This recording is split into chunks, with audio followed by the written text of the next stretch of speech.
L'homme ne vivra pas seulement du pain, mais de toute parole qui sort de la bouche de Dieu. Mesdames et messieurs, aujourd'hui, Dieu nous envoie encore sa parole qui est une si bonne nourriture, cette nourriture qui nous fait du bien, cette nourriture qui nous aide à croître spirituellement. Mais aujourd'hui, il s'est choisi encore l'un de ses canaux finalement pour nous parler de sa part. Lui, c'est un homme de Dieu, c'est un instrument que Dieu lui-même a choisi aujourd'hui pour sauver une âme, pour bénir plusieurs qui auront la grâce et l'occasion de suivre ce nouveau numéro de ta grandeur. Quelqu'un dirait, mais ça fait longtemps qu'on l'a vu. D'autres également vont les découvrir aujourd'hui dans ce nouveau programme. Mais je ne vais pas encore dévoiler notre invité car ce n'est pas la première fois pour lui de passer dans ce programme. Et lorsqu'il passe, ce n'est pas pour ne rien dire, c'est pour nous parler de la part de Dieu. Je nous souhaite bon appétit car nous allons bien manger. Mais avant de nous présenter ce repas, je m'en vais directement demander à notre réalisateur de nous proposer un témoignage. C'est une servante de Dieu. Elle vit en Europe. Elle a également accepté de partager son témoignage car le Dieu que nous servons, il est vivant, il continue encore à opérer des miracles. Elle, c'est la sœur Jennifer Kiangata. Bonjour, bonsoir à tous, tout dépendra à l'heure à laquelle vous visionnerez cette vidéo. Donc ici, Jennifer Kiangata, communément appelée Mamouji Kiangata. Donc je suis une jeune femme qui est née et qui a grandi en Europe et qui continue d'évoluer donc en Europe. Donc je suis une fille, une sœur, une amie, une mère, une enfant de Dieu, une servante de Dieu, mais notamment une professionnelle du bien-être intérieur et extérieur, mais aussi une conseillère en relation clientèle et je fais de la communication. Mais aujourd'hui, je vais arborer ma casquette en tant qu'enfant de Dieu et je vais vous apporter un extrait donc de mon témoignage afin de pouvoir donc édifier encore une âme. Alors pour commencer ma jeunesse, donc moi je suis fille donc de Joséphine Charlotte Matengai et de Richard Kiangata. Il faut savoir que moi, donc, j'ai évolué dans un foyer monoparental. Pour ceux qui ne savent pas ce que ça veut dire, donc ça veut dire que j'ai été élevée par un seul parent, donc en l'occurrence ma mère, bien que je voyais mon père de temps à autre étant petite, donc jusqu'à aujourd'hui. Quand est-ce que moi j'ai donné ma vie à Jésus-Christ pour la première fois? C'était à l'âge de 16 ans, donc quelques temps avant, mon père s'était donc converti et s'était consacré donc entièrement donc à Dieu et notamment donc à tout laisser et a été peu de temps après consacré donc évangéliste. Mais bon, j'ai fréquenté donc l'assemblée pendant un certain temps et après donc bien évidemment vu qu'aussi à la maison il n'y avait pas les fondements donc de la parole de Dieu, donc j'ai été prise par la suite donc par le monde, hein, si je peux dire ça comme ça, donc les sorties, les copains, les tenues provocantes et autres. Donc voilà, et après à l'âge de entre 19 ans et 21 ans, j'ai commencé à revenir vers le Seigneur et j'aimerais le souligner vraiment, ces deux chantres vraiment ont été bénéfiques dans ma vie, donc la sœur Sandra Mbouyi et le frère Makalambaye. Donc à l'époque, la sœur Sandra Mbouyi sortait son premier album, Nalobo Koyatata, et le frère Mike Kalambaye c'était son album Dans ta présence volume 1. C'est des albums que j'écoutais vraiment mais tous les jours que Dieu fait. Vraiment tous les jours, j'écoutais même plus la musique moderne, j'écoutais ça vraiment tous les jours, j'étais dans la présence de Dieu. Des fois je pleurais à genoux mais je comprenais pas ce qui se passait. Et même pour vous dire, j'ai fait pour la première fois cette expérience là. J'ai écouté ça pendant vraiment un certain temps et après je sais pas, je me suis dit bon, je vais réécouter un petit peu de musique moderne et j'ai eu cette expérience qui est que mes oreilles ont tellement crépité que j'ai l'impression que mes oreilles, en fait, il y avait du sang qui sortait tellement, j'avais tellement mal, j'arrivais plus du tout à écouter la musique moderne. Mais bien évidemment, quand vous savez, vous n'avez pas d'église d'attache, vous n'avez pas de fondement de la parole de Dieu. Donc, j'étais encore un petit peu donc amenée donc dans le mouvement donc du monde, hein, donc les sorties, autres quoi, les copains, tout ce qui va avec. Mais au fond de moi, il y avait toujours une partie de moi qui appartenait toujours au Seigneur. Et c'est pour ça que je dis que lorsque j'étais baptisée à l'âge de 16 ans, ça a été quand même bénéfique parce que c'est comme si en fait le Seigneur mettait en fait une empreinte, une marque dans mon cœur et dans mon âme qui disait que peu importe ce que tu vas vouloir faire, tu reviendras vers moi.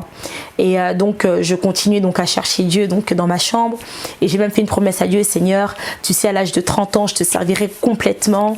Je disais même à Dieu, enfin même depuis l'âge de 15 ans, je disais même Seigneur, je vais me marier en fait à un serviteur de Dieu, à un pasteur. Même à l'époque je disais ça. Pourquoi? Parce que pour moi pasteur était synonyme de sécurité, était synonyme d'un foyer stable, était synonyme d'une bonne éducation aussi pour les enfants, où les enfants, donc mes enfants allaient en fait vraiment bien grandir. Donc c'était vraiment les promesses que je faisais en fait à Dieu. ces deux promesses-là. Et donc, par la suite, quelques temps après, donc je suis devenue maman. Et là, ça a été vraiment un chamboulement dans ma vie. Et là, je me suis dit, non, Jennifer, il faut que tu reviennes en fait à Christ. Et mon fils a été comme un Moïse en fait qui m'a sorti d'Égypte, qui m'a fait prendre conscience en fait de ma vie, qui m'a fait prendre conscience du Seigneur. Et j'ai continué. Et là, je me suis vraiment remise à chercher la face de Dieu, à prier vraiment de manière très intense. Le Seigneur se révélait à moi et ma maman. Et même je me souviens quand j'avais 21 ans, parmi les promesses que j'ai fait à Dieu, j'ai dit même à Dieu, Seigneur, si tu fais en sorte que ma mère se convertit, je promets que je te servirai. Et donc ça c'était en 2001 et dites-vous c'est en 2015 que ma mère vraiment s'est remise vraiment à chercher la face de Dieu. Donc vous voyez, lorsqu'on prie, le Seigneur entend nos prières. Et donc voilà, on cherchait la face de Dieu avec ma mère. Et donc je disais même à Dieu, Seigneur, moi en tout cas à la rentrée donc 2015, donc septembre 2015, il faut impérativement que j'ai les deux pieds dans une assemblée parce que je ne peux pas être une chrétienne de maison, c'est pas possible, ça n'existe pas. Et c'est là que Dieu m'a amené vers l'assemblée que mon père dirige, donc l'assemblée Merci. Donc j'ai évolué là-bas. C'est là que j'ai eu donc le baptême donc du Saint-Esprit. C'est là que j'ai eu mes premiers donc fondements encore bien assis donc dans la foi chrétienne. Et c'est là même que j'ai redonné ma vie à Christ. Donc j'ai refait donc un autre baptême où j'ai réellement fait donc en âme et conscience, si je peux dire vraiment là, donné ma vie à Jésus-Christ. Et donc jusqu'aujourd'hui, je suis là, donc je sers Dieu. Et vraiment, c'est un choix vraiment que je ne regrette absolument pas. Et aujourd'hui, vraiment, le conseil que j'aimerais apporter, ce serait en fait à un parent, qu'il soit jeune ou vieux. J'aimerais parler personnellement et je me permettrai donc de tutoyer. J'aimerais te dire, cher parent, donne ta vie à Jésus-Christ. Pourquoi? Quand tu le fais, ce n'est pas seulement pour toi, mais c'est pour la vie de tes enfants, de tes petits-enfants, de toutes les générations qui vont découler de ton sang. C'est très important. Pourquoi? Parce que tu ne sais pas ce que le monde spirituel prévoit contre la vie de tes enfants. Moi aujourd'hui j'ai échappé, mais j'ai quand même eu des séquelles, si je peux dire, d'un point de vue spirituel par rapport au plan donc de l'ennemi. Mais aujourd'hui, moi qui suis maman, je m'accroche fortement à Christ. Pourquoi? Parce que aujourd'hui, grâce à cela, moi et mon fils nous sommes sauvés. Grâce à cela, moi et mon fils nous sommes sortis donc du plan de l'ennemi pour rentrer dans le plan divin. Aujourd'hui, beaucoup de parents s'étonnent, mais mon enfant, je le comprends pas, mon enfant n'écoute pas, mon enfant fait tout le contraire de moi. J'aimerais vous dire, tant que vous ne serez pas spirituel, tant que vous ne comprendrez pas le milieu, le monde des esprits, il y a des choses qui ne sont pas d'ordre physique mais d'ordre spirituel. Et c'est pour ça que j'aimerais encore encourager encore un parent, chercher la face de Dieu. De retour sur ce plateau, merci beaucoup à notre sœur Jennifer Kiangata qui a bien accepté de nous parler de ce que Dieu a accompli dans sa vie. Nous vous rassurons que ce Dieu est puissant, il continue encore à agir. S'il a opéré ces miracles dans sa vie, il peut également le faire dans votre vie. Alors notre invité, c'est le pasteur Lévi Kongolo, le pasteur principal de l'église Terre Sacrée. Il a également plusieurs casquettes, entre autres chantre de l'Éternel, écrivain aussi. Alors aujourd'hui, dans ce programme, nous allons exploiter ces 3 casquettes, mais il en a encore d'autres. Il est également le coordonnateur du programme Allo Grossesse. Ça sonne bien, mais il doit quand même nous expliquer, n'est-ce pas? Shalom, pasteur, bienvenue sur ce plateau de ta grandeur. Shalom, Maman Dorcas, c'était un plaisir. Ça fait longtemps, pasteur Lévi. Oui, et ça fait du bien de retourner à la maison. Et nous, on dit, ça nous fait du bien parce que nous allons bien manger. Amen. Thank you. Gloire au Seigneur. On va écouter la première chanson, juste le tout premier cantique, et après, je vous dirai c'est quoi notre thème du jour.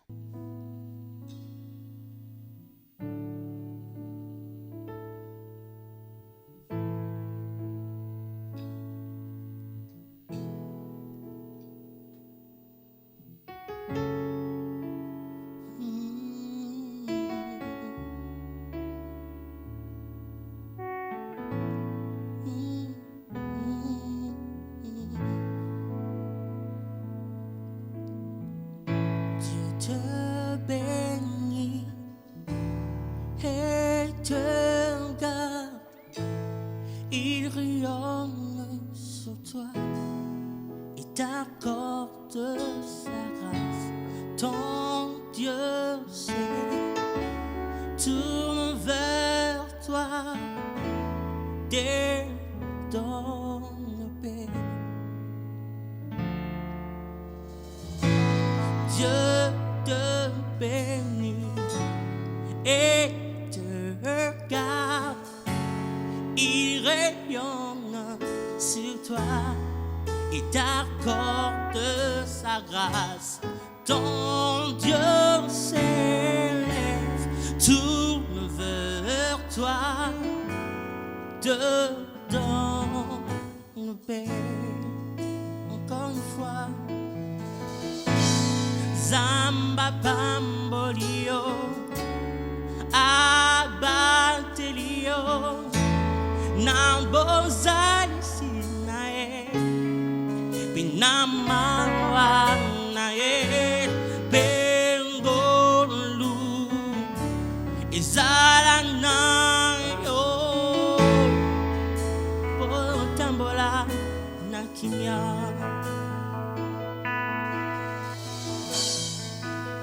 Oh, oh, amen,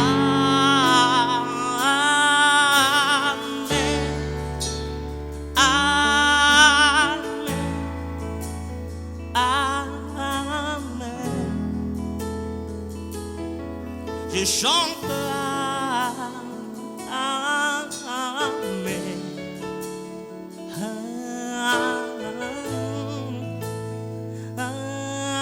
amen. Chante avec moi, amen.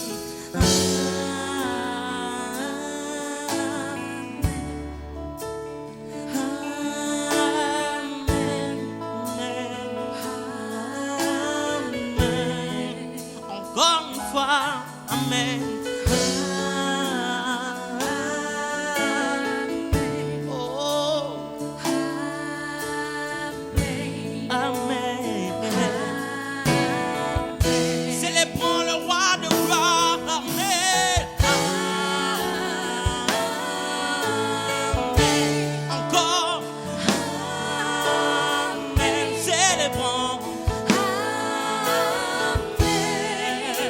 nous célébrons.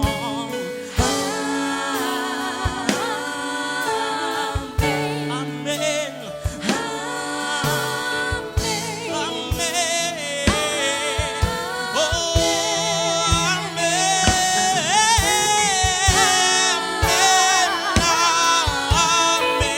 Oh, amen. Il mérite de louange. Amen. Amen. Amen. Yeshua. Oh, amen.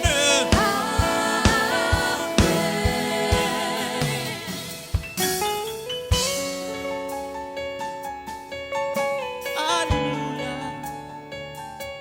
Sa faveur reste sur moi.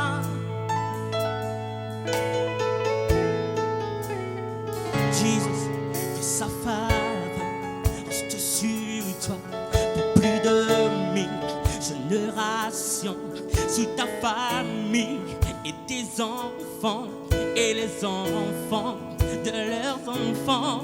Que sa faveur reste sur toi pour plus de 1000 générations, sur ta famille et tes enfants et les enfants, les enfants. Que sa faveur reste sur toi pour plus de 1000 générations, sur ta famille et tes enfants et les enfants, les autres. Que sa faveur, oh, pour plus de 1000 générations, sous ta famille et tes enfants et les enfants,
déclare-le, que sa faveur reste sur toi pour plus de 1000 générations. Toute ta famille et tes enfants et les enfants, que sa présence t'environne là avec toi, à tes côtés. Il te dit non, il t'entoure, il est pour toi, il est pour dès le matin jusqu'au coucher, à chaque pas, veillant sur toi, dans le larme et dans la joie. Il est pour toi, il est pour toi, il est pour toi, il est pour toi, il est pour toi. Il est pour toi, il est pour toi. Que la faveur de notre Dieu soit sur chacun de nous, mesdames et messieurs, soit sur ceux-là qui auront la grâce de suivre également cette émission sur la 87.8 MHz. Nous sommes sur B1 FM, mais aussi à ceux-là qui suivront ce programme via les réseaux sociaux. Que la grâce de Dieu vous localise, que personne ne trouble votre tranquillité, n'est-ce pas? C'est Dieu-là vous aime et il vous aime beaucoup, beaucoup. Alors, je rappelle que nous recevons l'homme de Dieu, le pasteur Lévi Kongolo, le pasteur principal de l'église Terre Sacrée. Il a également plusieurs casquettes, entre autres écrivain, chanteur de l'Éternel, coordonnateur du programme Allo Grossesse. Il y a peut-être d'autres casquettes que jusque-là, moi, je ne connais pas, mais vers la fin, il va les dévoiler. Alors, pasteur Lévi, les églises ont réouvert leurs portes.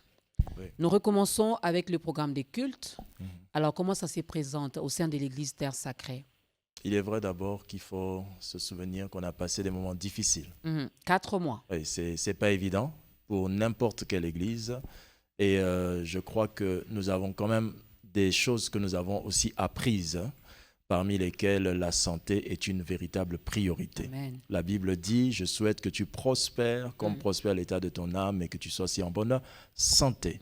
Alors, c'est peut-être un élément sur lequel souvent, en prêchant, nous avons tendance à être spirituel excessivement, en oubliant que le corps fait partie de notre spiritualité. Jésus n'a pas donné son esprit sur la croix, Jésus a donné son corps.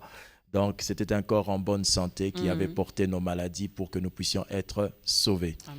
Alors, nous avons beaucoup appris et maintenant, les églises, nous nous préparons. Et principalement, de notre côté, nous respectons d'abord les gestes barrières qui sont prioritaires. Et je pense que c'est sur ça que tout se base. Donc, il faudra placer de l'eau, il faudra mettre de gel alcoolisant et nous demandons aussi aux âmes de venir eux-mêmes aussi avec leur gel alcoolisant parce qu'on ne sait pas, ils peuvent être dans le temple, qui est touché quelque chose. Mais nous avons pris des mesures telles que la distanciation, ce qui fait déjà même que la salle de l'église, la croissance ou encore la capacité de réception va s'amoindrir parce qu'il faudrait mettre une personne pratiquement sur la place de 2 personnes pour pouvoir respecter les mesures. Donc là, vous aurez autant de cultes le dimanche. Oui. Au lieu peut-être d'un culte, il y en aura 2 ou 3. Ah, certainement, selon qu'on va voir, parce que le plus grand challenge qu'il y a ici, c'est qui viendra au premier, qui viendra au deuxième.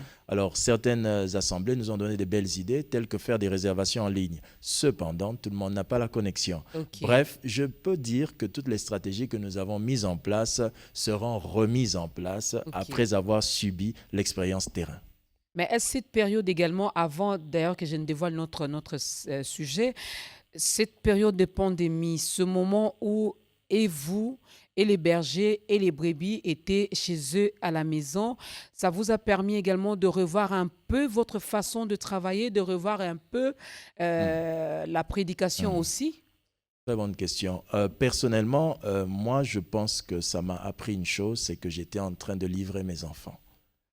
Oui, mes enfants physiques, parce que les enfants spirituels deviennent souvent pour nous la preuve que Dieu est avec nous ou Dieu nous approuve. Et nous oublions que nous rendrons compte des enfants physiques, biologiques que Dieu nous a donnés. Et si j'ai une chose que nous avons apprise, Marianne et moi, mon épouse, c'est que nous devrions nécessairement, n'est-ce pas, prendre soin de nos enfants. On a eu le temps, grâce à cette période, de pouvoir prier avec les enfants et chaque jour, et mieux développer notre programme de prière. Et ça fait du bien de voir la petite prêcher, enseigner, vous instruire. C'est quand même très précieux. Je dis toujours à mon épouse que ça, j'oublierai jamais. Et merci le confinement. Ah, merci au confinement, Madame Mariam Kongolo, que nous saluons également. Vous l'avez vue, elle est juste quelque part là, derrière moi, n'est-ce pas? C'est elle, donc, l'épouse du pasteur Lévi Kongolo. Alors, les 5 droits de fécondité. Oui. Les 5 droits de fécondité. Il y a tellement de questions. Hein. Pourquoi 5? Pourquoi parler de la fécondité? Et comme texte de référence, nous sommes dans Genèse chapitre 1, le verset 28. Alors, ce passage déjà de la Bible nous ramène à la création, quand Dieu a commencé à créer. Et là, il a déjà créé également l'homme et la femme. Pourquoi nous ramener à ce passage, pasteur Lévi? D'abord, parce que les premières choses qui sont mises dans les Écritures sont certainement des choses importantes. Et lorsque Dieu crée les hommes et crée les animaux, il y a un paramètre qui revient et pour les humains et pour les animaux, c'est celui de la multiplication. Dieu insiste en disant « multipliez-vous, remplissez la terre ». Et ce qui est fort de constater ici, c'est que la même bénédiction qui a été prononcée sur l'humain a été prononcée sur l'animal. C'est pourquoi il est très, très attristant de constater que l'humain, n'est-ce pas, peut se retrouver manquant d'enfants pendant que son chien à la maison continue à mettre bas. Nous avons tous reçu cette promesse au même moment et je crois que nous devons tous la vivre sur cette terre. Oh, ça c'est vraiment important. Exactement. Exactement. Vous savez, j'espère que les humains ne seront pas jaloux. Hein. Ça arrive à un couple marié de faire 3 ans, 4 ans, 5 ans sans avoir enfant pendant que la chatte à la maison met bas tout le temps. Hein. Exactement. Ça arrive. Ce qui est bien, c'est que le chien ou notre chatte qui est à la maison, n'est-ce pas, n'a pas de destinée comme celle d'un humain.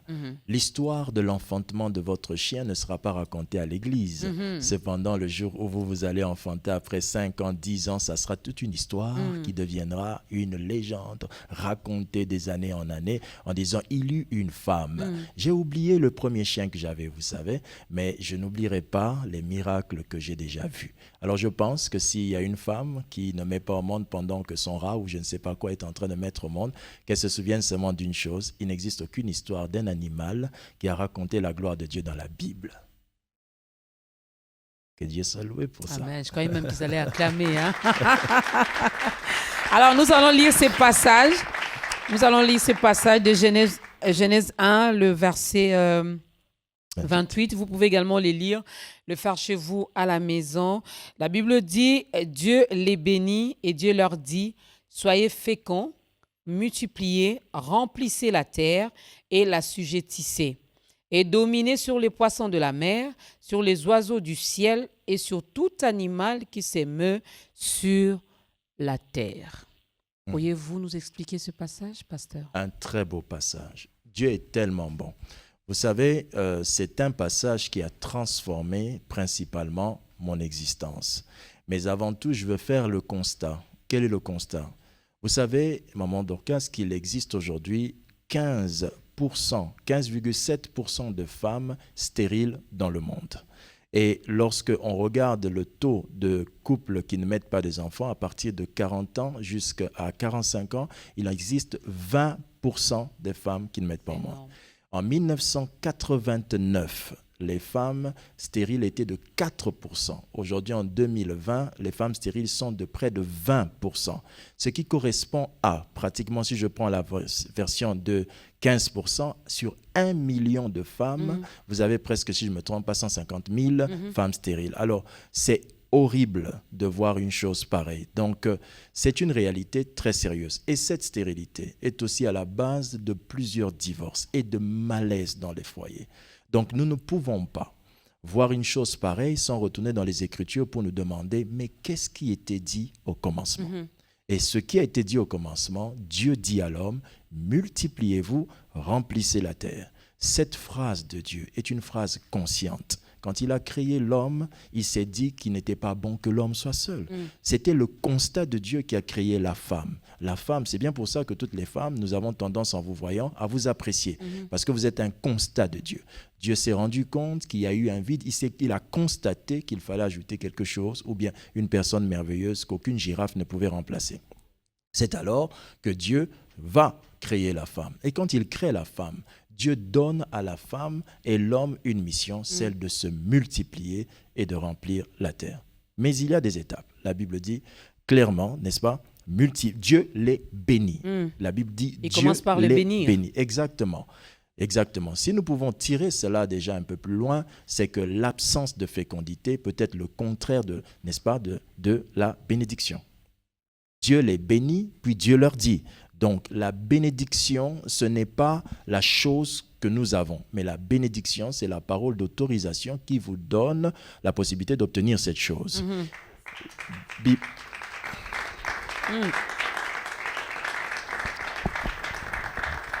Bibliquement parlant, la Bible utilise deux expressions, la bénédiction et les bénédictions. OK. Les bénédictions sont l'ensemble d'outils qui concourent, l'ensemble de choses ou personnes qui concourent à votre bien-être. Mais la bénédiction, c'est l'autorisation céleste qui vous donne cela.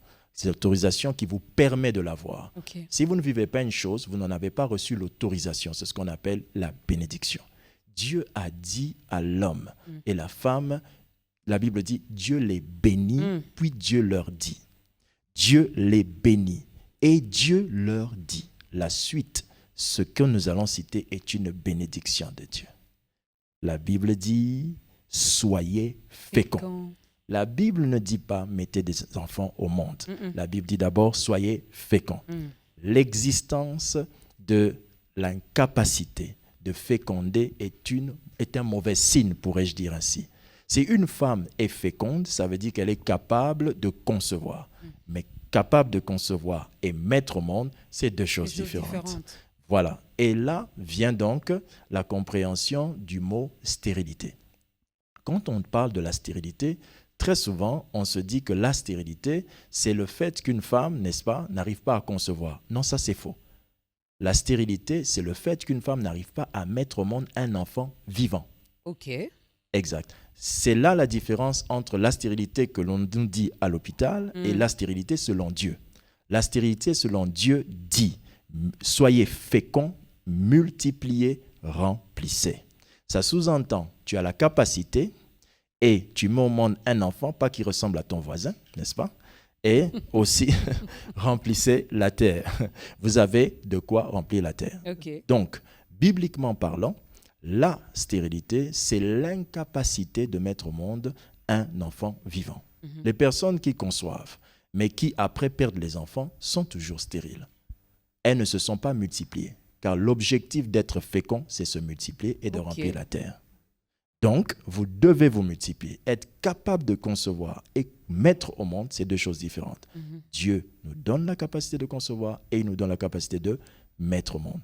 Donc, ce texte biblique évoque des choses extraordinaires. Je pense que je vais certainement en citer quelques-unes en ce jour. Et voilà pourquoi.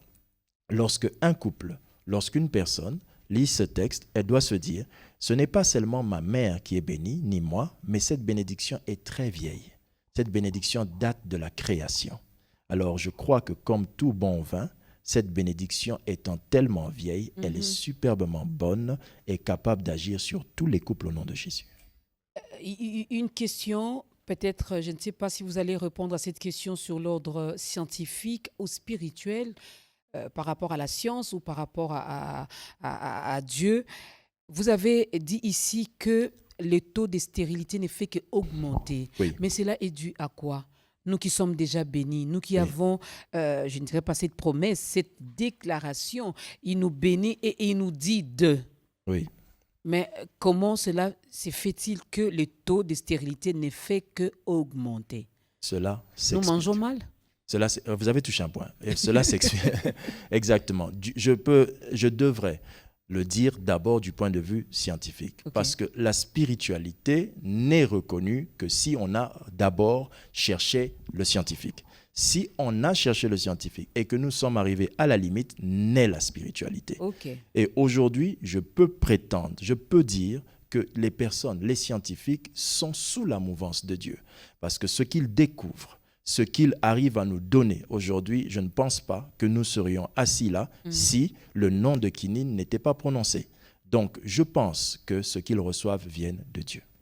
La stérilité augmente sur Terre pour plusieurs raisons. L'une des raisons, c'est bien l'alimentation. Et vous avez touché le point. C'est bien l'alimentation. La seconde raison, ce sont les médicaments que nous prenons. OK. Certains médicaments que nous prenons ont pour conséquence plus tard de rendre stériles. Troisième raison, ce sont les vaccins. Les vaccins sont l'une des choses qui sont procurées pour pouvoir aider les hommes à résister à une maladie, mais ça crée aussi dans le corps, n'est-ce pas, des résistances à la fécondité. Autre chose, les médecins pourraient dire mieux que moi. Mais du point de vue spirituel, la stérilité augmente pour une bonne raison. Il faudrait regarder dans les Écritures comment est-ce que la stérilité a commencé. Dans les Saintes Écritures, Dieu évoque le problème de stérilité en disant ceci. Il n'y aura point dans mon pays, n'est-ce pas, des femmes qui avortent, ni des femmes stériles. Très bien. Mais pourquoi Dieu dit une telle chose? Vous allez vous rendre compte que le problème de stérilité est au-delà même du fait que telle femme n'arrive pas à accoucher. Regardez. La Bible présente que Satan a échoué 2 fois de manière spectaculaire. La première fois qu'il a échoué, c'est que Satan n'a pas pu arrêter la naissance de Moïse.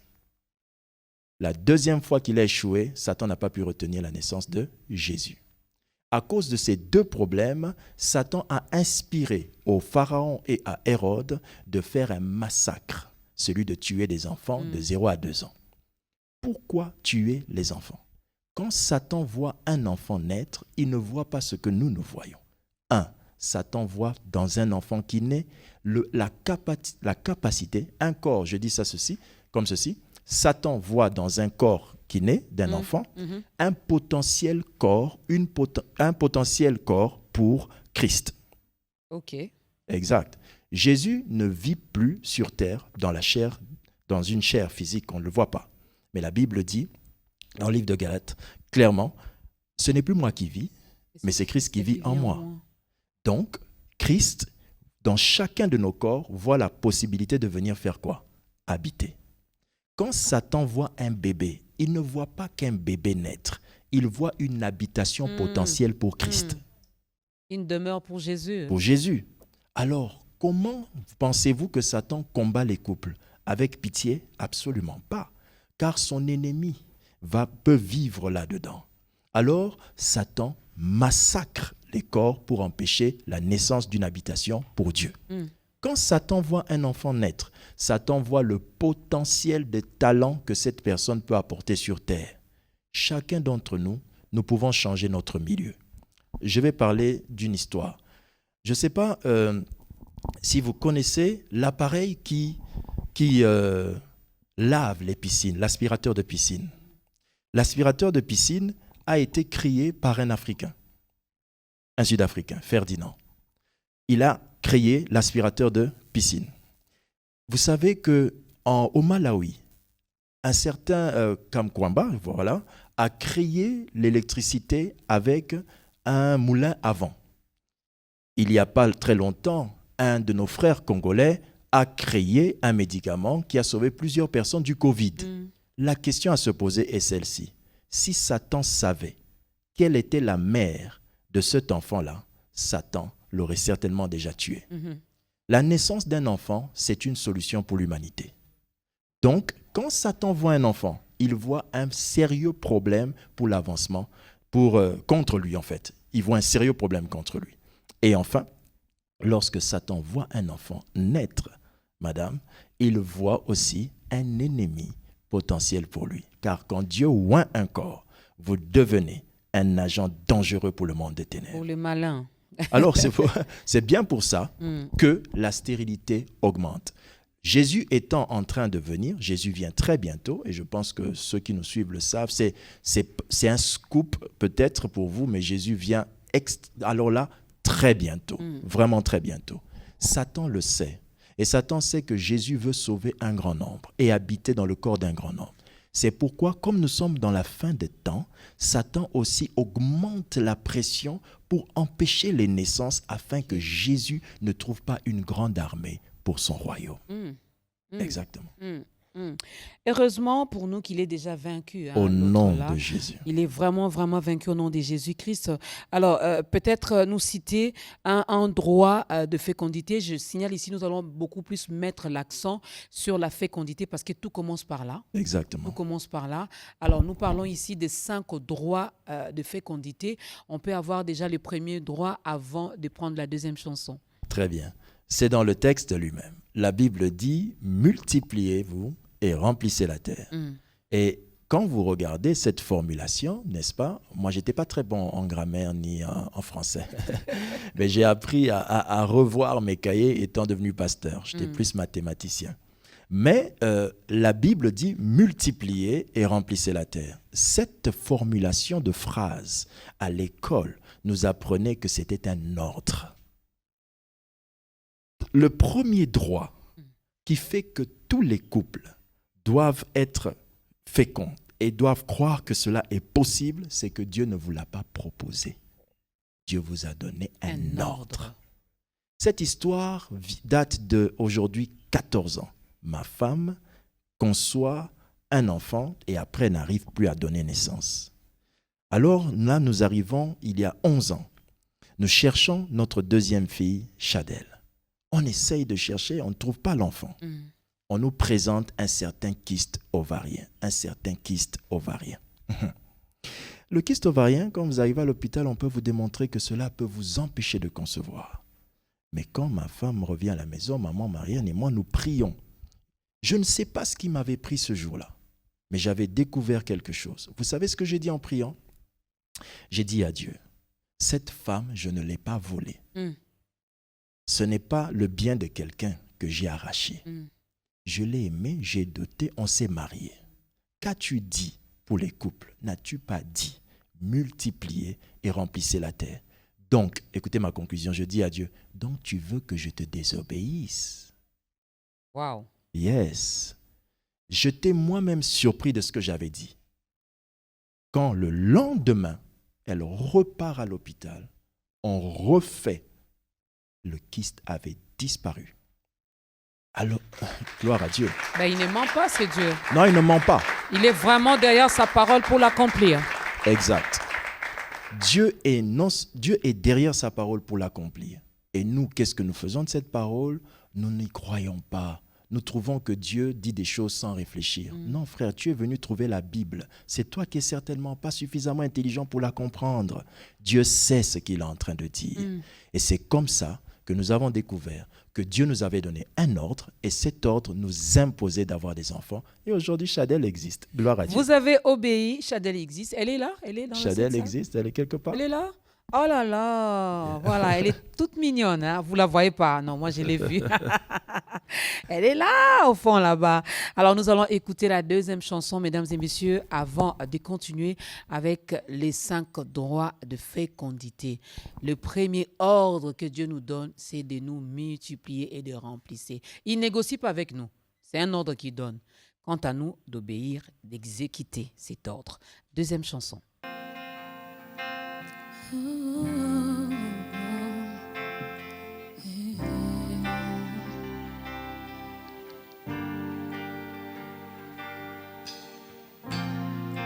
Tu es celui qui ouvre les yeux des aveugles. Tu es celui qui change les vies. Tu prononces une parole et ce qui est mort reprend vie. Jésus. Tu es celui qui a inspiré cette œuvre.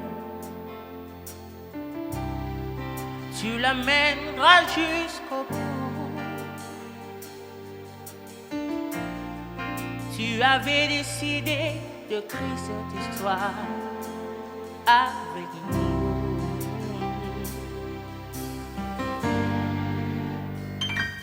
Maintenant, Seigneur, souffle sur nos pays, envahis nos villages, viens toucher nos familles. Maintenant, Seigneur, fais connaître le nom qui peut guérir les nations, le nom de Jésus-Christ.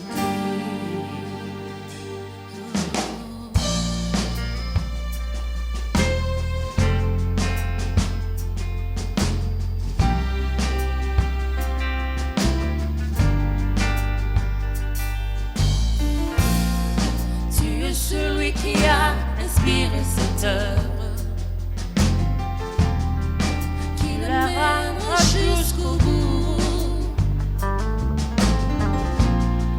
Tu avais décidé d'écrire cette histoire avec nous. Oh, oh, oh. Maintenant, Seigneur, souffle sur nos pays, envahis nos villages, viens toucher nos familles. Maintenant, Seigneur, fais connaître le nom qui peut guérir les nations, le nom de Jésus-Christ. Maintenant, Seigneur, souffle sur nos pays, envahis nos villages, viens toucher nos familles. Maintenant, Seigneur, fais connaître le nom qui peut guérir les nations, le nom de Jésus-Christ. Oh. Les défis sont grands, nous en avons conscience. Tu le connais mieux que nous, Jésus. Mais nous voulons croire que rien n'est impossible. Oh, Saint-Esprit, nous demandons maintenant, Seigneur, souffle sur nos pays, envahis nos villages, viens toucher nos familles. Maintenant, Seigneur, fais connaître le nom qui peut guérir les nations, le nom de Jésus. Oh, maintenant, Seigneur, souffle sur nos pays, envahis nos villages, viens toucher nos familles. Maintenant, Seigneur, fais connaître le nom qui peut guérir les nations, le nom de Jésus-Christ. Oh, oh.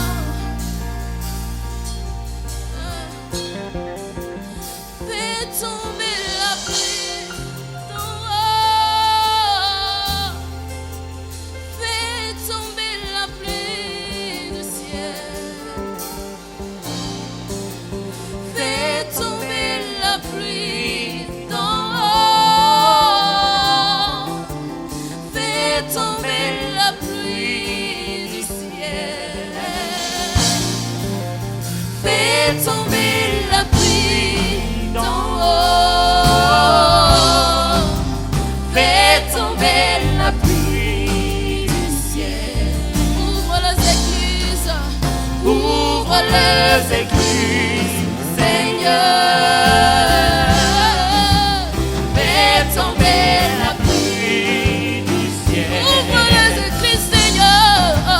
Ouvre les écluses, Seigneur. Fais tomber la pluie du ciel.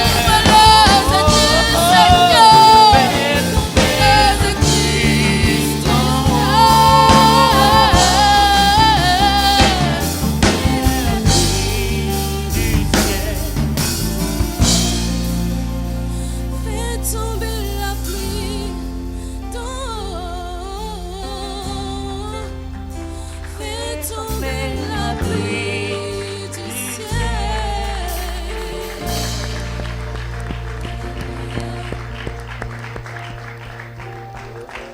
Fais tomber la pluie. Le titre de cette chanson, c'est Maintenant Seigneur. Maintenant Seigneur touche les couples qui nous suivent en ce moment. Ces couples qui ont, il y a des couples qui ont besoin d'avoir des enfants. Seigneur, accorde ta grâce également sur toutes les femmes. Juste une question, avant peut-être de continuer avec les droits, j'espère qu'on aura le temps de terminer les 5 droits de fécondité. Mais il y a une question quand même pourquoi lorsque nous venons à l'église, Oui. je ne sais pas si vous avez fait le même constat que moi, Ok. lorsque les bergers que vous êtes, les pasteurs, les docteurs de la parole et j'en passe, vous demandez aux gens qui ont des problèmes de maternité, des problèmes de stérilité de passer, c'est toujours les femmes qui passent et Oui. non pas les hommes. Oui, ça c'est d'abord dû au fait de la culture. C'est un problème culturel parce qu'en Afrique déjà, nous savons que la position de la femme depuis très longtemps a toujours été celle qui porte et qui subit. Ça s'explique aussi dans plusieurs cultures parce que c'est la femme qui a le signe physique de la fécondité, le signe palpable. C'est son ventre qui prend du volume. L'homme n'a pas un signe palpable de stérilité. Donc du coup, quand un homme est dans la stérilité, il n'y a pas de signe palpable, il est fécond, il n'y a pas de signe palpable. Pour que ce signe soit témoigné, démontré, il faut la combinaison de l'homme et de la femme sans le produit de la transformation de la femme. Donc du coup, la stérilité est constatée chez la femme dans le sens qu'il n'y a pas eu de résultat de cette terre. Mais quand on va à l'hôpital, le médecin nous fait tomber très vite de notre piédestal. Nous les hommes, la plupart des hommes sont sortis vraiment tout gênés de l'hôpital parce que le médecin lui a dit « ce n'est pas ta femme qui a un problème, mais c'est toi qui as un problème ». Mais c'est juste un problème culturel et dans les églises, il faudrait, je donne un conseil franchement à tous les couples, quand vous savez que votre couple n'a pas d'enfants, sachez toujours que ce n'est pas une affaire d'une seule personne, les enfants.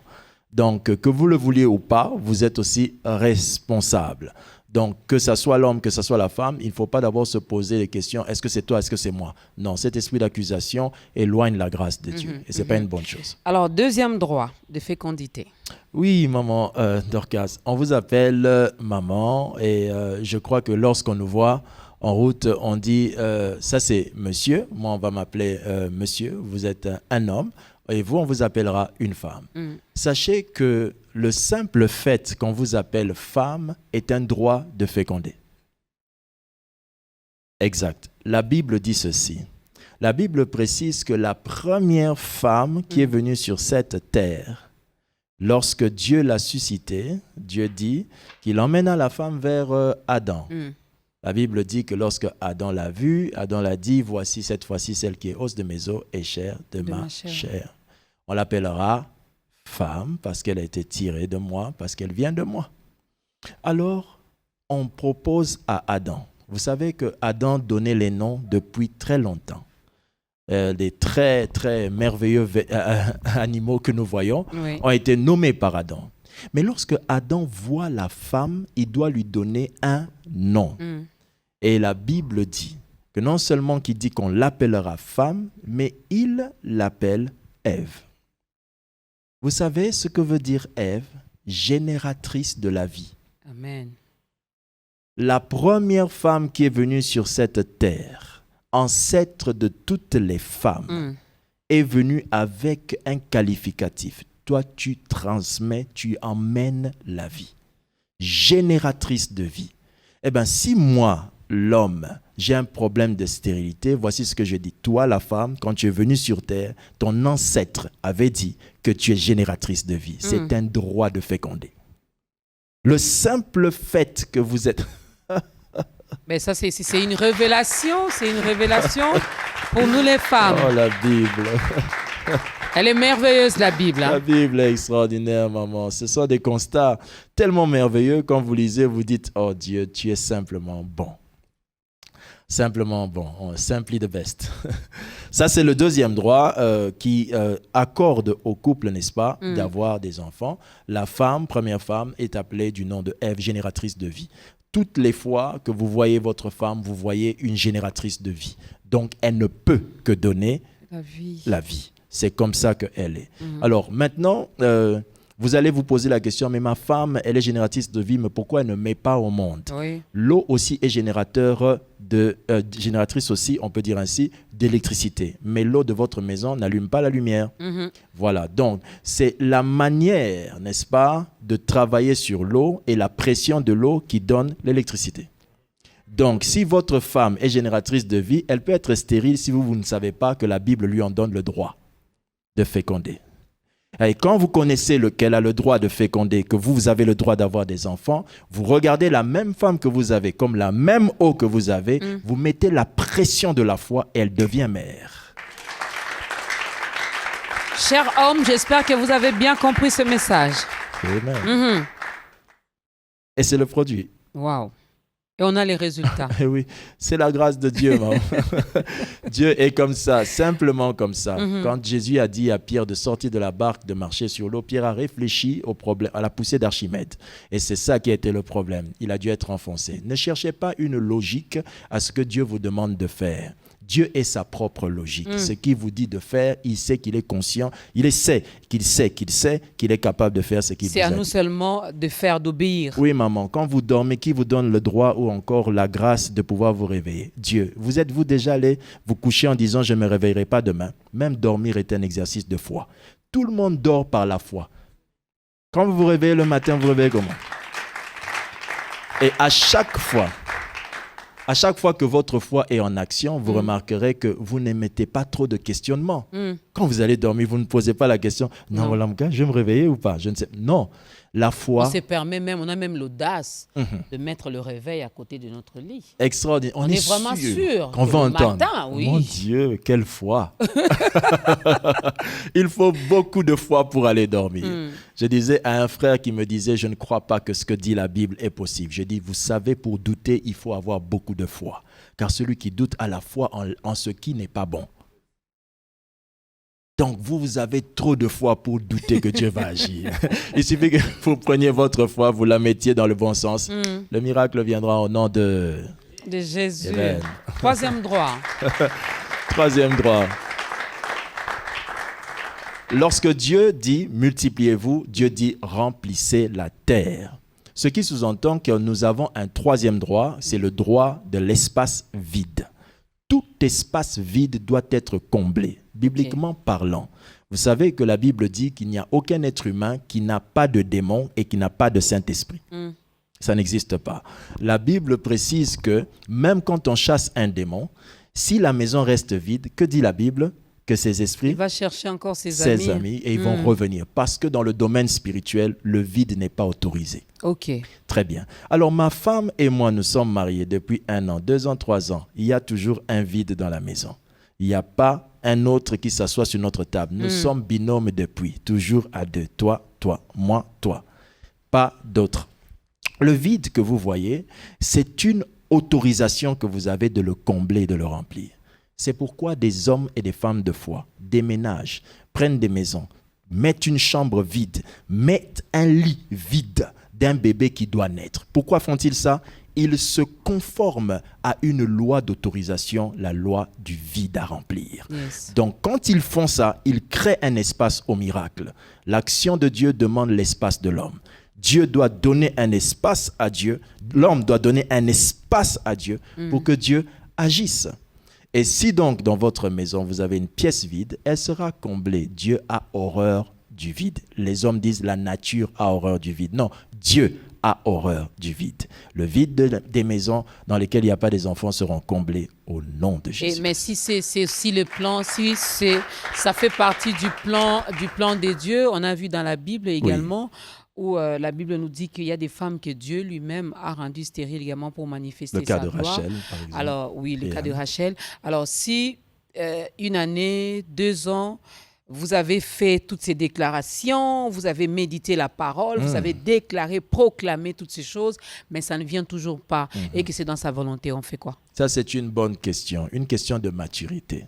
Vous savez, lorsque vous allez à l'hôpital, maman, un médecin ne vous dira jamais que quand il vous donne la quinine, j'ai encore un autre médicament. Il vous donne d'abord la quinine. Donc, ce que je donne d'abord ici, c'est ce que Dieu dit directement. Okay. Les cas exceptionnels existent. Ça s'appelle la souveraineté de Dieu. Maintenant, il est vrai que pour constater qu'un couple est dans un cas de souveraineté, on ne doit pas l'affirmer trop vite. Parce que notre doute peut faire en sorte qu'on dise que Dieu le veut. Vous voyez? Notre doute peut le faire. Je connais un acte un jour qui a été très mal jugé. Nous étions dans une séance de guérison. On priait pour un frère qui avait un problème avec sa colonne vertébrale. Alors, Dieu lui demandait de marcher et le frère ne voulait pas marcher. Donc, il n'était pas sérieux. Et moi, j'ai trouvé qu'il était très impoli devant Dieu de ne pas respecter l'ordre de Dieu.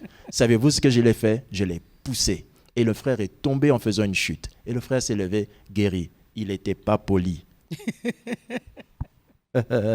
Maman, cela veut dire ceci. Ça veut dire tout simplement, madame, que la parole de Dieu, elle est une. Et tout dépend de notre foi. Amen. Lorsqu'on constate que ça dure, cela ne veut pas dire que ça restera ainsi. Nous qui venons au nom du Seigneur, nous vous disons ceci. À chaque fois que vous ouvrez la Bible dit ceci. Voici le jour que Dieu a créé. Donc, à chaque fois que vous rencontrez une stérile, vous ne lui direz pas, peut-être Dieu veut que tu fasses encore 5 ans. C'est aujourd'hui que vous avez entendu que vous allez concevoir. Amen. Dans le nom de Jésus. Mais les cas de stérilité qui durent sont des cas que Dieu se réserve pour faire éclater sa gloire. Quand Dieu vous dira, je te donnerai une stérilité, cela ne vous arrivera pas, je te donnerai une stérilité, par exemple, de 20 ans pour faire éclater ma gloire, vous allez refuser. Donc Dieu ne collabore pas avec nous en matière de souveraineté, parce qu'il sait que vous serez le premier à ne pas lui donner cette grâce-là. Mais si vous mettiez au monde dès que vous êtes marié, on ne parlera pas de votre enfant, mais l'enfant qui est né après 10 ans, cet enfant a plus de succès que votre enfant. Dieu se réserve lui-même le droit de montrer sa grandeur. Donc, dans la Bible, le pourcentage de Sarah est très inférieur au pourcentage des autres miracles, oui ou non? Parce que les Sarah, il n'y en a pas tout le temps. Alors, vous n'allez pas prier pour les gens en disant, vous savez, Dieu peut vous faire 25 ans de stérilité. Non, non, non, non, non, non, non. Le pourcentage de Sarah est toujours très moindre. Ce cas peut arriver, et je dis aux couples qui traversent ce cas, vous ne devez pas prendre la place de Dieu pour définir sa souveraineté. Mais sachez une chose, quand Dieu vous a déjà répondu, il y a des signes. Le fait, par exemple, que vous suivez cette émission prouve que Dieu vous a répondu. Amen. Cela veut dire que même si votre femme n'a pas conçu, mais le pouvoir de concevoir est déjà dans votre Amen. maison. Vous êtes tout simplement en train d'écrire une histoire qui sera un exploit de Dieu pour la foi des autres. Wow. Ils n'ont pas acclamé, il fallait même acclamer pour cette femme qui nous suit et qui a dit Amen chez elle à la maison, ben, qu'il en soit ainsi. Amen. Alors, 4e pouvoir? Ouais, je crois qu'on était... 5e. Hein? 4e. C'est vers le 4e. Le droit, voilà. La Bible dit ceci. La Bible dit toujours notre merveilleux texte. Multipliez-vous, multipliez et remplissez la terre. Dieu ne dit pas additionner. Très bien, c'est là le problème. Nous ne nous additionnons pas, nous nous multiplions. Le fait que Dieu ait placé une équation en pleine Genèse, je ne sais pas si on a fait les mathématiques, si je m'en souviens. Je pense qu'on a tous fait mathématiques. Alors l'Assemblée, dites-moi, 1 plus 1 égale à combien? 2. Mais 1 fois 1? 1. Voilà, c'est pourquoi la majorité des enfants naissent, n'est-ce pas? Un couple qui s'unit donne un enfant. C'est de la multiplication de Dieu. C'est une équation écrite dans les Écritures. Wow. Vous savez, un jour, quelqu'un a dit, mais pasteur, mais pourquoi il y a des jumeaux? Ben parce qu'on ne connaît pas toujours la valeur de X. C'est ça. Ce sont des cas exceptionnels. Mais nous rendons grâce à Dieu de sa formule qui est très simple. Oui. Et les deux seront une seule chair. Donc 1 fois 1 égale 1. Les cas exceptionnels, Dieu le fait pour faire éclater sa gloire. Mais je prie aussi, par la grâce de Dieu, en dehors de cette fonction, si vous avez fait très longtemps sans enfant, puisse Dieu accorder le miracle des jumeaux dans votre maison au nom de Jésus. Amen. Amen. Amen. Que Dieu soit loué. Nous désirons, ça ne vient pas, c'est peut-être dans la souveraineté de Dieu, on dit oui et amen, mais est-ce qu'il peut également nous le révéler? Il peut également nous le dire.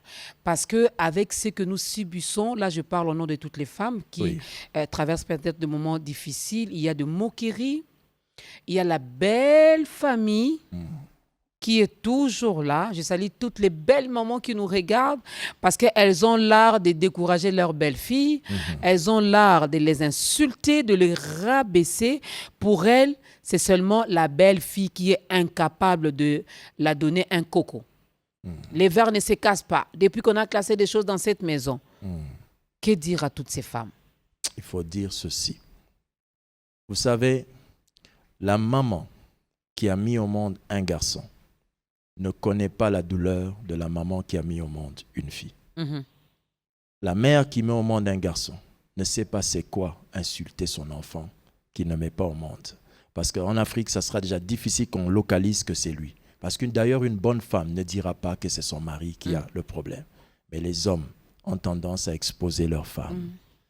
Aujourd'hui, vous êtes mère d'un garçon, vous n'avez jamais choisi le sexe de votre enfant. La maman qui est mère d'une fille n'avait pas choisi qu'elle soit une fille. C'est déjà de la méchanceté que de pouvoir maudire ou encore de pouvoir dire des paroles dures à la belle fille.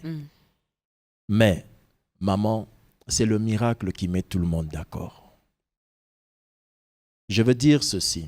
Lorsque vous traversez, vous avez dit deux choses. Vous avez dit, est-ce que Dieu peut nous le révéler? Oui, Dieu peut le révéler. Dieu, dans sa souveraineté, peut le révéler.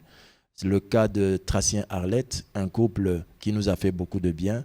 On a prié pour eux il y a 7 ans que nous les avons rencontrés. On a prié pour eux il y a 7 ans. 7 ans. Et donc, ça fait 7 ans qu'on les connaît. Et ils avaient déjà 3 ans de stérilité. On a prié, ils n'ont pas conçu. On a prié, ils n'ont pas conçu. Un jour, pendant qu'on priait, Dieu dit, elle ne mettra pas au monde maintenant, car je ferai de son histoire un grand témoignage. Les années passent. À la 9e année, Dieu revient dire, tu enfanteras la 10e année. Vous imaginez qu'on dise à quelqu'un qui a fait 9 ans de stérilité, elle a entendu toutes les promesses possibles. Mais là, ce n'est pas moi qui l'ai dit de la part de Dieu, c'est quelqu'un qui est venu dans sa maison lui dire que tu enfanteras un enfant dans ta 10e année. Et cet enfant naîtra dans telle période. 10 ans après, comme Dieu l'avait dit, cette femme a enfanté. Elle a aujourd'hui des jumeaux, maman, des jumeaux. Alors je me mets à la place de la famille du mari. Si cette famille, ce n'était pas le cas de Tracien qui avait une famille chrétienne, mais si cette famille insultait sa femme, se moquait d'Arlette, aujourd'hui, avec les 2 enfants, ça fermerait définitivement la bouche de toutes ces personnes. Je veux dire ceci à celle qui souffre et à celui qui souffre. Il est vrai qu'on dira toujours du mal. Il est vrai, vous ne pouvez pas échapper à ça. C'est quelque chose qu'il faut faire avec. Mais sachez-le, quand vous pleurez et vous priez, Dieu vous entend. Un jour, une femme nommée Anne a été suffisamment mortifiée par sa rivale. C'est cette mortification qui a mené Anne à aller chercher la face de Dieu. Femme, si tu pries, sache que tes ennemis t'aideront à prier plus. Ils te pousseront à aller chercher le Dieu dont tu as entendu parler, le Dieu que tu sais qui est capable. Ils te pousseront à aller dans le fin fond de la communion avec Dieu. Maman, vous savez, si votre ennemi et votre concurrent n'existaient pas, vous ne ferez jamais mieux. Et c'est comme ça que Satan, sans le savoir, joue un rôle très important pour te pousser à aller de l'avant. La Bible dit « Toutes choses concourent au bien de ceux qui aiment Dieu ». Et la Bible dit que Dieu a créé tout pour un but, même le méchant. Donc, la tata Moissi et la maman belle-mère qui parlent du mal de vous a été créée à dessein pour que Dieu puisse faire éclater sa gloire. Si vous n'avez pas un ennemi qui a vu votre douleur, vous n'avez personne pour raconter votre miracle. C'est clair. Vraiment, c'est clair. J'ose croire qu'une femme a été touchée par cette parole qui est sortie de la bouche du serviteur de Dieu. Dieu nous parle tantôt d'une manière, tantôt d'une autre. Aujourd'hui, il a envoyé l'un de ses serviteurs pour te parler, chère maman, pour parler également aux messieurs. Vous avez compris que soyez féconds, multipliez-vous, remplissez la terre. Dieu ne s'est pas adressé à l'homme seulement, non, à l'homme et à la femme. Donc, ceci vraiment vous concerne. Voilà pourquoi nous allons profiter également de cette belle occasion avec la rencontre de l'homme de Dieu. Nous allons lui demander de regarder la caméra qui est en face de lui, d'aider également cette personne à faire son entrée dans la grande famille des enfants de Dieu. Merci. Bien-aimés, le 5e point que nous voulions dire concerne un droit précis. La Bible dit ceci, que c'est au nom de Jésus-Christ que tout genou fléchit. Ce texte de la parole de Dieu démontre que nous avons un droit. Le dernier droit, c'est le droit par le nom de Jésus. Le nom de Jésus nous donne le droit d'obtenir ce que nous demandons. La Bible dit, tout ce que vous demanderez en priant en mon nom, je le ferai. Dieu s'engage. Christ sait que son nom donne cette autorisation. Mais pourquoi Jésus? Jésus est venu sur cette terre, il est venu au travers d'une femme qui n'avait pas d'homme. C'était une fiancée qui n'avait connu aucun homme. Et il est né de cette femme.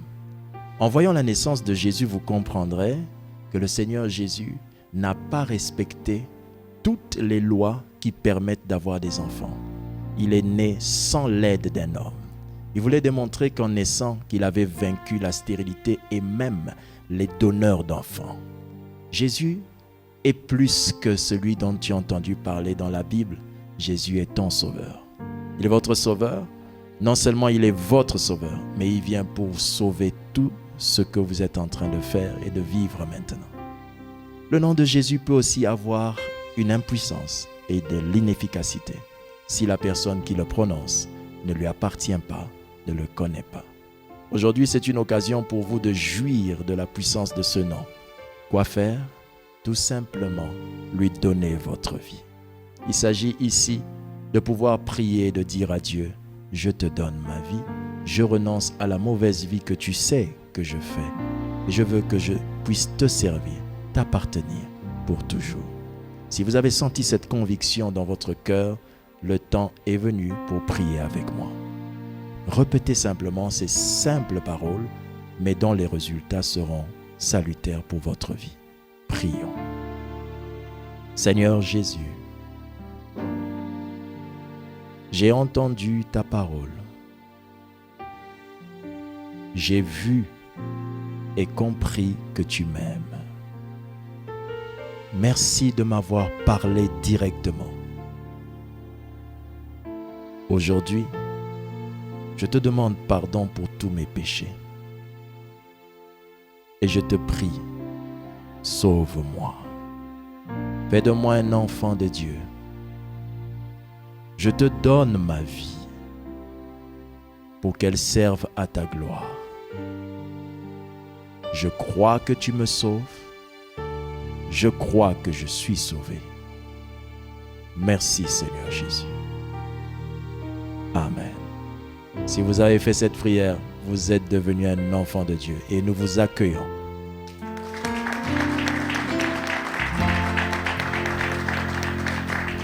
Nous vous accueillons avec ces acclamations, mesdames et messieurs, parce que c'est une grande joie, c'est une joie immense. Et la Bible dit qu'il y a une fête au ciel qui est organisée en votre honneur. Alors, ne vous limitez pas là. Déjà, les autres s'est plaigné pour dire, oui, j'ai donné ma vie à Christ, mais où est-ce que je vais aller prier? Où est-ce que je vais écouter la parole de Dieu? La parole de Dieu de nos jours, elle est prêchée partout.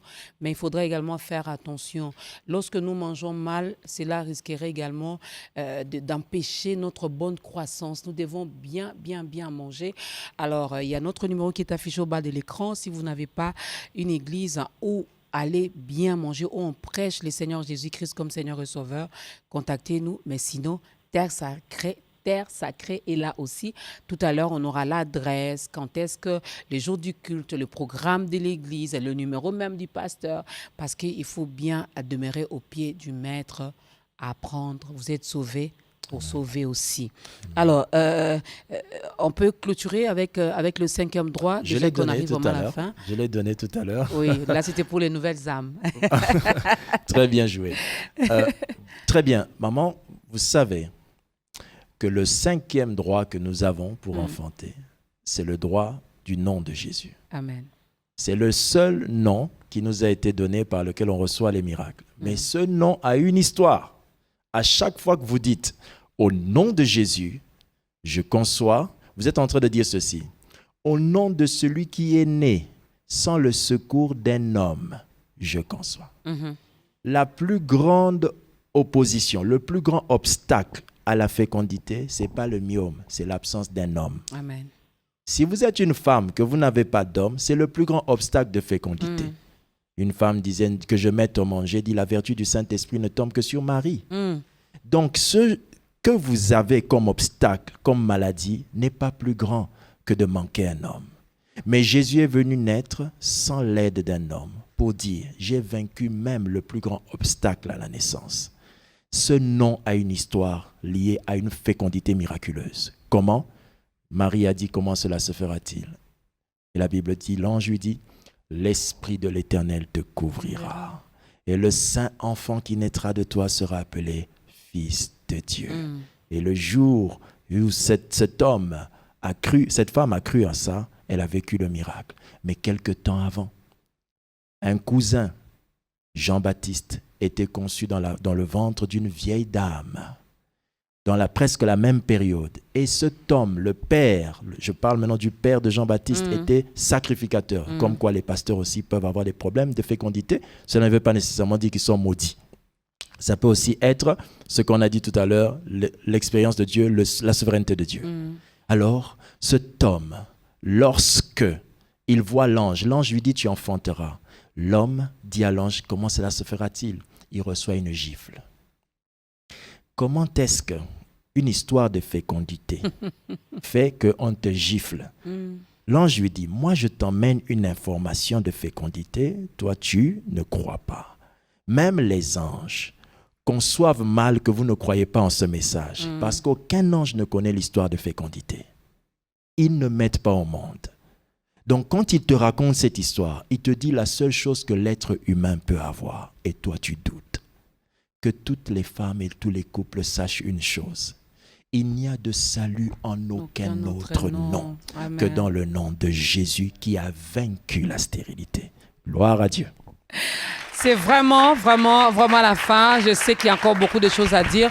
Alors, rapidement, qu'en est-il du programme Allo Grossesse? Un programme que vous avez déjà commencé depuis longtemps ailleurs, oui. Mais je me suis rendu compte que même chez nous aussi, ce programme a commencé. Oui. Alors, c'est quoi ce programme, rapidement? Allo Grossesse, c'est le programme télévisé, mais aussi un service tout entier qui s'occupe de résoudre les problèmes de stérilité. Donc, c'est un service lié à la fertilité, à la fécondité. Allo Grossesse, c'est par Allo Grossesse que nous prions pour les cas de stérilité, mais nous les suivons aussi jusqu'à la naissance de l'enfant. Parce que ça, c'est aussi une autre situation complexe. On suit jusqu'à la naissance de cet enfant. Et quand l'enfant naît, on suit aussi pour les premiers pas de l'enfant au travers de certains ouvrages que nous avons écrits. En parlant d'ouvrages, je peux en parler déjà? Oui. Très bien. Vous l'avez dit, vous êtes écrivain aussi. En parlant d'ouvrages, nous avons écrit pour le compte d'Allo Grossesse, normalement, il y a 7 livres pour le compte d'Allo Grossesse. Ça va de fiançailles jusqu'à la naissance de l'enfant. 1. Faire le choix de fiançailles, le choix de mariage, n'est-ce pas? Parce que certains problèmes de stérilité viennent par un mauvais choix. Si vous n'êtes pas avec l'homme de votre destinée, vous demanderez l'aide à qui? À Dieu.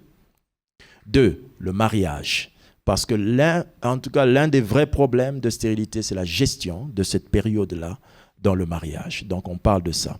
Mais après viennent les livres proprement dits. Par exemple, celui-ci, ça s'appelle « Comprendre l'esprit de stérilité pour en être délivré ». C'est un livre très précieux, je vous l'offre d'ailleurs. Merci, pasteur. Je vous en prie. Comprendre l'esprit de stérilité pour en être délivré. Dans ce livre ici, on fait la différence entre la stérilité et l'esprit de stérilité. Parce qu'il y a des stérilités qui peuvent être soignées, mais quand ça devient non soignable, si je peux me le permettre, on traite le problème spirituel qu'il y a derrière. Et après ça vient le livre « La gestion spirituelle de la grossesse ». Parce qu'après que vous ayez conçu, il faut maintenant suivre cette grossesse. C'est la gestion spirituelle de la grossesse. C'est celui-ci aussi, je vous en prie. Merci. Ben, c'est l'avantage que j'ai. Hein.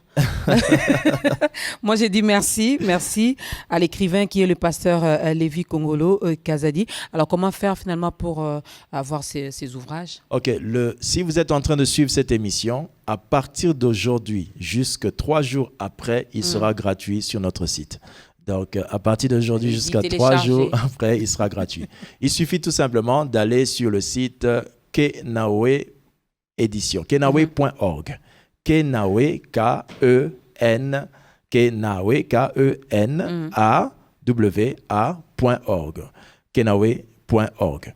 Dès que vous allez là, vous allez voir le livre, il est posté gratuit. Téléchargez-le pendant 3 jours, c'est là. Ou encore, ils peuvent nous appeler et avoir le livre physique ici à Kinshasa. Voilà, c'est possible. Un numéro de contact, pasteur Lévi? Oui, très bien. Le 0421, le plus 243, plus 243, 0, plus 243, 81, 0, 500, 503. Plus 243, 81, 0, 500, 503. L'église se trouve Terre Sacrée, c'est sur l'avenue. Maintenant, Terre Sacrée a déménagé. C'est un scoop. Ok, très bien. C'est la première mission dans laquelle je l'ai dit. Terre Sacrée a déménagé. Nous sommes maintenant dans l'établissement que plusieurs connaissent, Lolo la Crevette.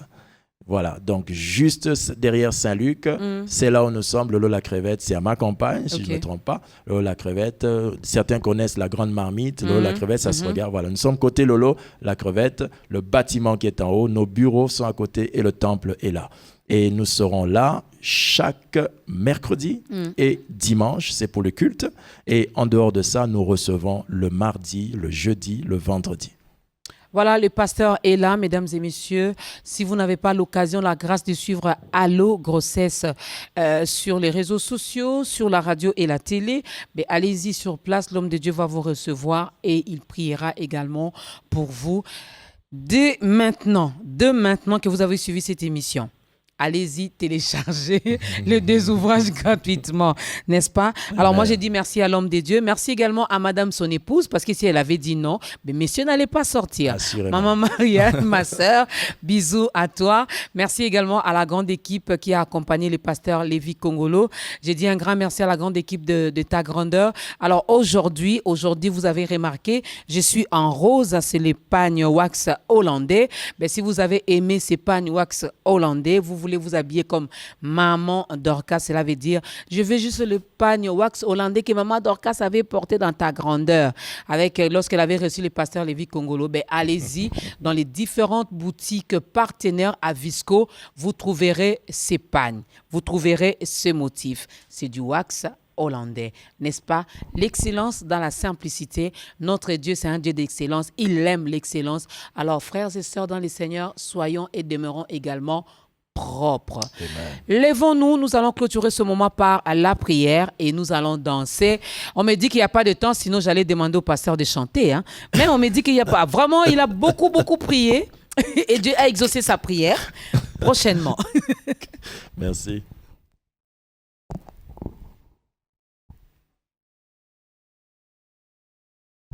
Nous allons prier le Seigneur, lui rendre grâce pour ces instants.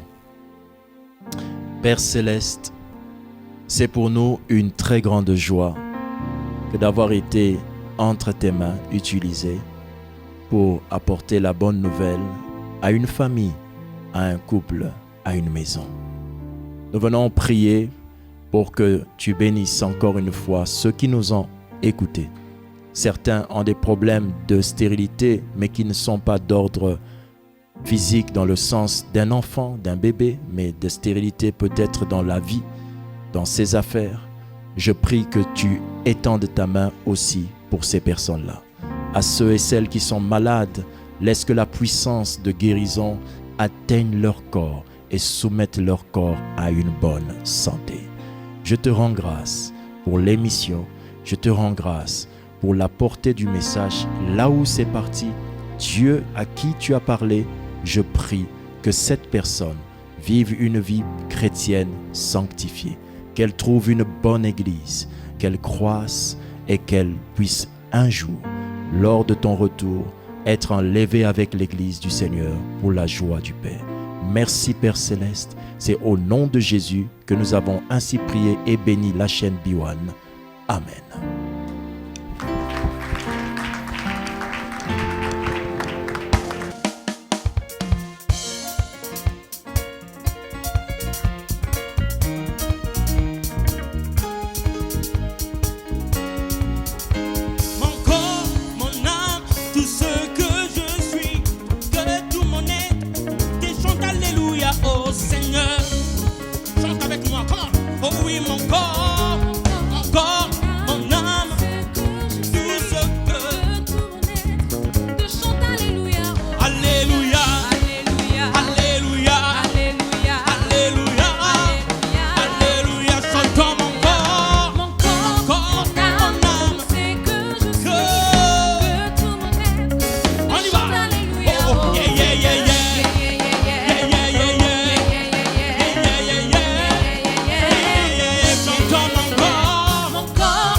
Jésus-Christ dans ma vie. Moi je trouvais Jésus-Christ dans ma vie. Oh oui, moi je trouvais Jésus-Christ dans ma vie. Oh, moi je trouvais Jésus-Christ dans ma vie. Oh oui, moi j'ai rencontré Adonai sur mon chemin. Moi je trouvais Jésus-Christ dans ma vie. Oh oui, je veux avancer. Je veux avancer.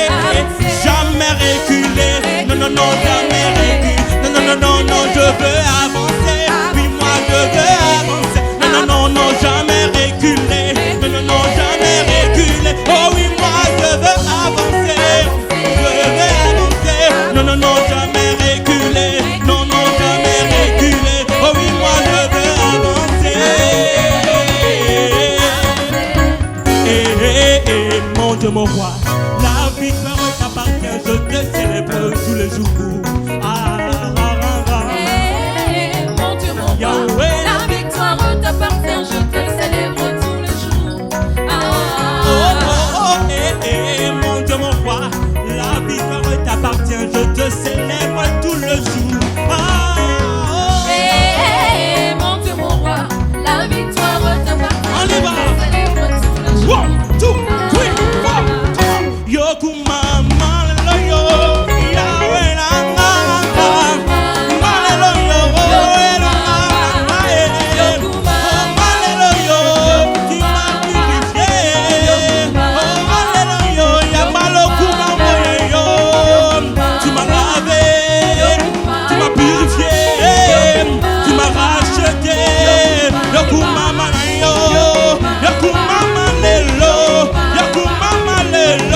danse avec moi, on y va. 1, 2, 3, 4.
Nalobi boni nazanga ta boucle d'oreille.